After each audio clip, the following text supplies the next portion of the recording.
जोहार साथियों, मैं आपका शमशेर आलम राही और आप देख रहे हैं मेरे यूट्यूब चैनल को। आज फ़िलिस्तीन गाजा हमास पर इज़राइल द्वारा हमले का छठा दिन है और गज़ा पूरी तरह से बर्बाद होने को तैयार हो गया है। हालात तो ये है कि आज गाज़ा के लोग, फ़िलिस्तीन के लोग वहाँ से भागने को तैयार हो गए हैं, क्योंकि 24 घंटे का अल्टीमेटम कल ही इज़राइल ने दे दिया था कि जल्द से जल्द पूरे फ़िलिस्तीन को खाली करें, वरना तबाही का मंज़र पूरी दुनिया देखेगी। ये ऐसी धमकी नहीं बल्कि ये बहुत बड़ा एक साजिश है जो पूरे वर्ल्ड की मंडी में सजाई गई है। जी हाँ, आप सही समझ रहे हैं। ये एक ऐसा कारनामा अंजाम देने को तैयार है जिसका गवाही देने के लिए पूरी दुनिया अपनी आँखों से देखेगी। जब यूएन में नेतन्याहू ने जब न्यू ईस्ट मिडिल ईस्ट का नक्शा दिखाया था तो उसमें फ़िलिस्तीन नहीं था। और ऐसे संघर्ष में फ़िलिस्तीन हमेशा संयुक्त राष्ट्र की तरफ देखता है कि शायद वो उसकी तरफ मदद आए, या अपने भाइयों की तरफ देखता है जो भी मुस्लिम कंट्री हैं उसके तरफ देखता है।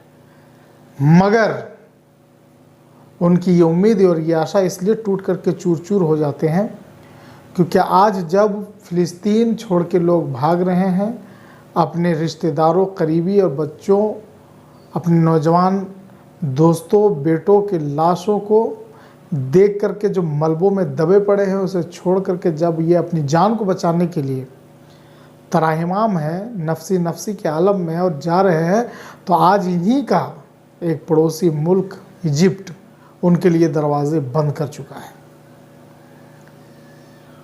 और सऊदी एक रस्मन जो राजशाही राजतंत्र जो हमारे मुस्लिम ममालिक हैं वो फॉर्मेलिटीज़ निभाते हैं, एक रस्म अदा करते हैं कि मैं फ़िलिस्तीन के साथ हूँ, जबकि हालात बद से बदतर होते जा रहे हैं।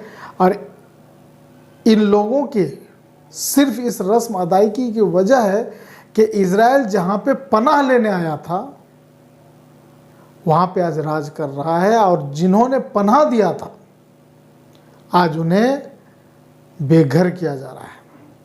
और इसके साक्षी, इसके गवाह ये पूरे मुस्लिम राष्ट्र हैं। ये दोहरा नीति, ये दोगला नीति, ये फ़िलिस्तीन के आजू बाजू रहने वाले मुल्क जो उसके साथ मुंह से तो कहते हैं कि हम तुम्हारे साथ हैं, मगर दिल में ना जाने, ये मालिक ही बेहतर जान सकता है कि उनके दिलों में क्या है। सिंगल वाहिद एक ही मुल्क है ईरान, जो खुले तौर पर फ़िलिस्तीन के साथ है, जो बार बार कहता भी रहता है कि तुम संघर्ष करो, हम तुम्हारे साथ हैं। जबकि आपको यह पता चलेगा तो अजीब लगेगा कि हमास एक सुन्नियों का इलाका है, जबकि शिया ग्रुप का, शिया मुस्लिम का कंट्री है ईरान।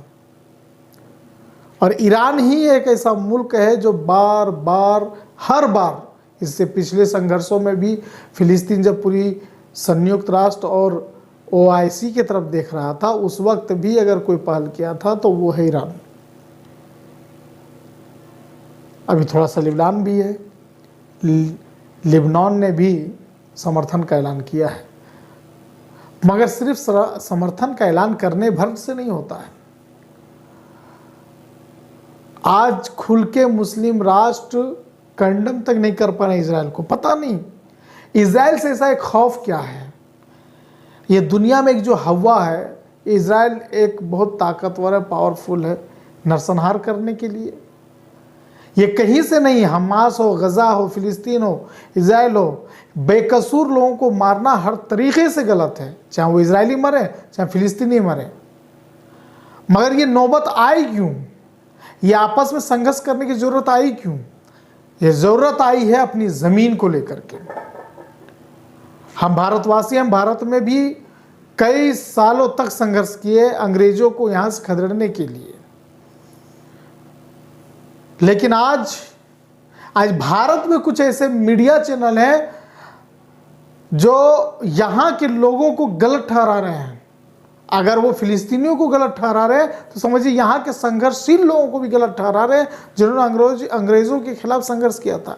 आज मीडिया में ओपन बोला जा रहा है कि फिलिस्तीन आतंकवाद है और इजराइल एक सही रास्ते पर है। लड़ाइयों में ये नहीं देखा जाता कि कौन क्या हुआ, मगर नाजायज और जायज़ की बात को देखना होगा। भले गजा मिट जाए, फिलिस्तीन मिट जाए, सब खत्म हो जाए, मगर आप समझिए, निष्पक्ष बनिए और ईमानदारी से बात कीजिए, तो पता चलेगा कि वो ज़मीन फिलिस्तीनियों की थी और फिलिस्तीनियों की है। इंसाफ ये कहता है कि टू नेशन की जो बात हो रही थी, टू स्टेट की जो बात हो रही थी, वो होना चाहिए था। एक पीस कमेटी तैयार होनी चाहिए थी वर्ल्ड लेवल पे और ये दोनों को अलग अलग एक राष्ट्र दे देना चाहिए था। मगर ये कुछ ऐसे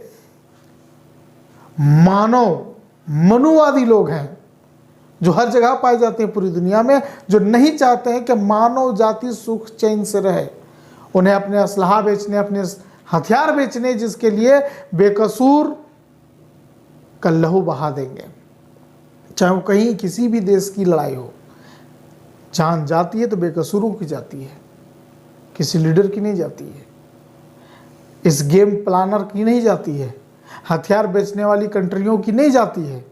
वो तो चाहते हैं कि लड़ाई बढ़ती चली जाए, 4 दिन 6 दिन नहीं बल्कि साल 2 साल चले, ताकि उनसे हथियार खरीदे जाए। और इसी की वजह से शेयर मार्केट खड़ी होती है, शेयर मार्केट गिर भी जाती है, ये बाज़ार सजाया जाता है, बाज़ार को उछाला भी जाता है, गिराया जाता है। तो साथियों, आप मजलूम का साथ दीजिए, जालिम का नहीं। आप साथ दीजिए उनका जिनका हक बनता है, भले वो मारे जा रहे हैं।